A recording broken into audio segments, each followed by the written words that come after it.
Hello and welcome to the second to last video of my video series of hardships women deal with in the US. This is what basically it's called. It's what it's called for my project.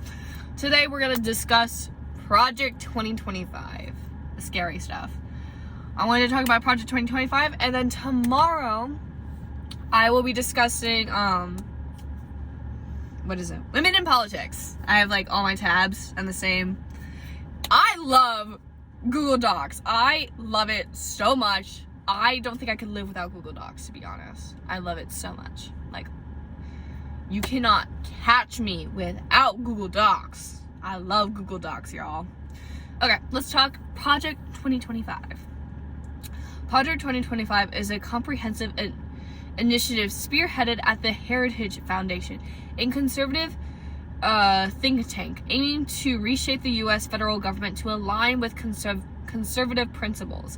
Launched in April 2023, the project outlines extensive plans to consolidate executive power, restructure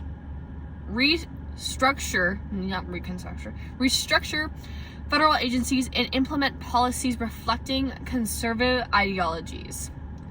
So these are the key components of Project 2025: executive power consolidation, federal workforce overhaul, agency restructuring and elimination, and policy reform. So let's talk executive power consolidation.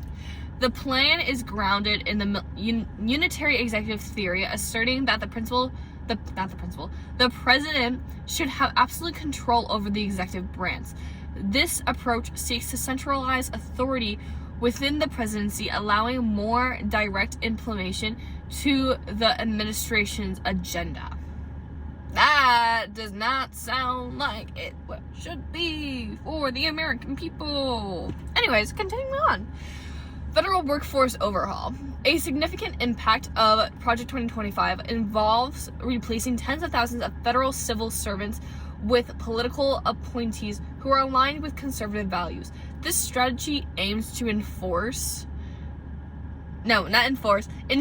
that federal agencies operate in accordance with the administration's objectives, potentially reducing bureaucratic resistance to policy changes, even though we need that sort of balance within our policies, so not everyone is like-minded.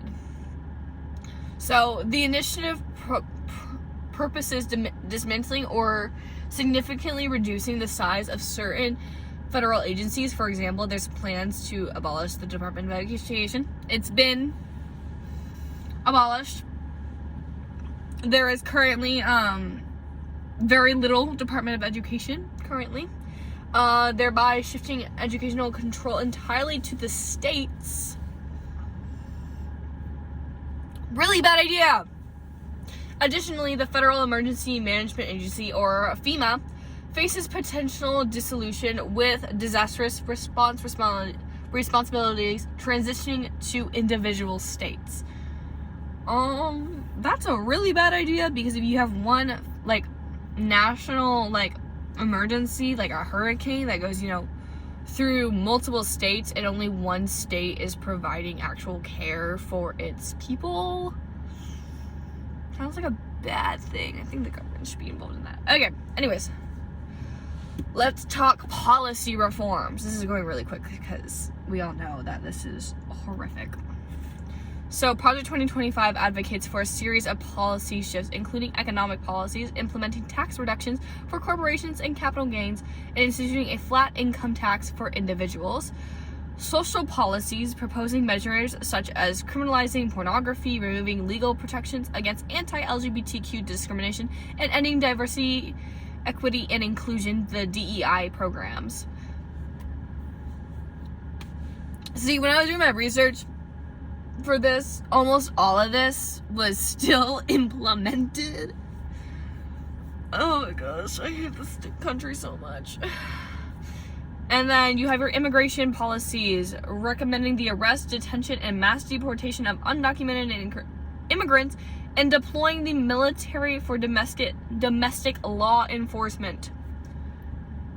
I gotta die from all of this. I love how it's all right here.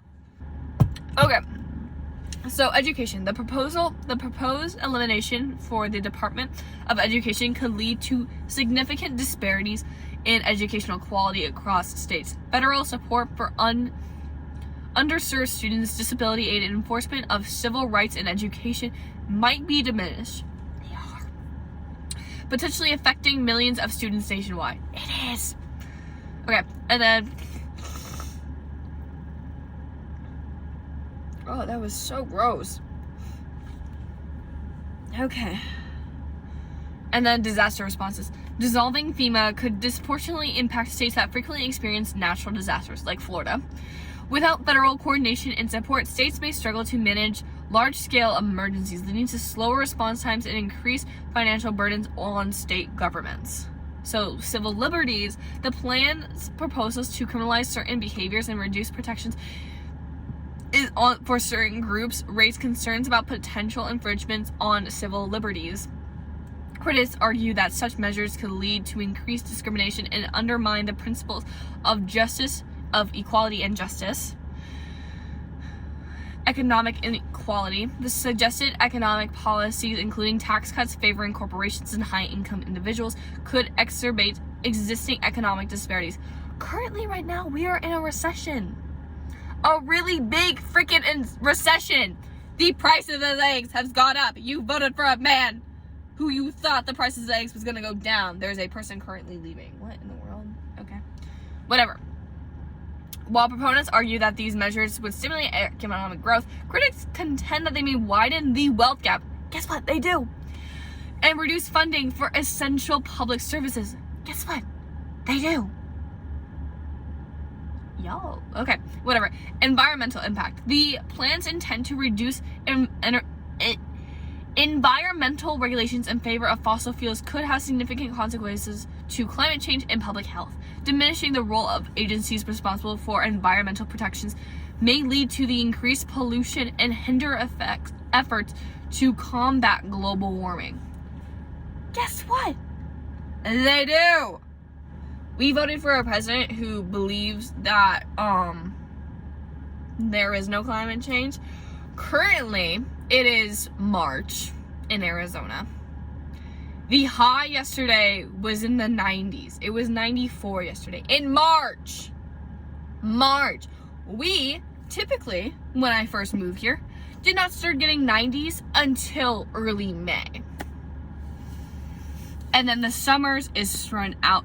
We were in the hundreds until like late November, I want to say. Climate change is real, y'all. Anywho.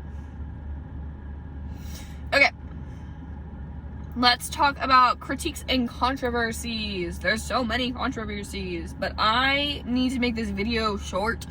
Otherwise, we're gonna be here for like 3 hours. And I don't feel like making a 3-hour video or editing a 3-hour-long video. I'm too tired for that.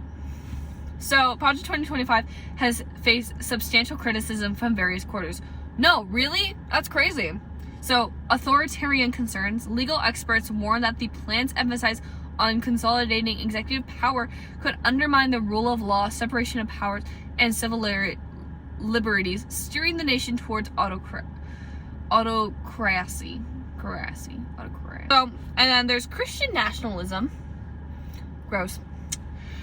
The project's alignment with Christian nationalism ideals has raised alarms about the potential Euroism of separation between church and state, threatening religious freedom and pluralism.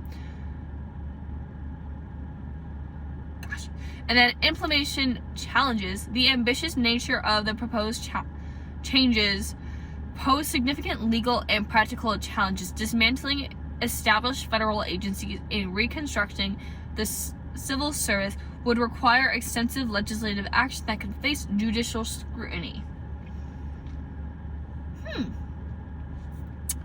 Crazy.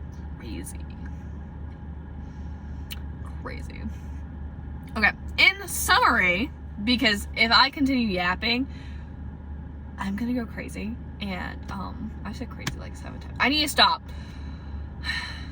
Yeah, okay. Project 2025 represents a bold effort to transform the federal government in line with conservative ideologies. While supporters believe it will lead to more efficient governance and restoration in traditional values, critics argue that it's undermining democratic institutions, civil liberties, and social equity. The plan's implementation would have profound and far-reaching effects on American society, necessitating careful consideration and robust political discourse. This sounds like so many things that back then they warned us about. Oh my god. Crazy. Yeah, I'm gonna end the video here because I'm gonna go crazy if I have to talk about politics. I hate talking about politics. I love learning about it. I understand the usefulness of politics sometimes. Some of them just, no. But we're gonna end today here. As always, links down below if you are in an abusive relationship and you need support and help to get out of it. I'm gonna go take a nap after I finish my last video. We're almost done, guys. Thank you so much for joining me on this insane journey of editing and creating videos. Woo! Thank you so much. See you guys later. Bye-bye.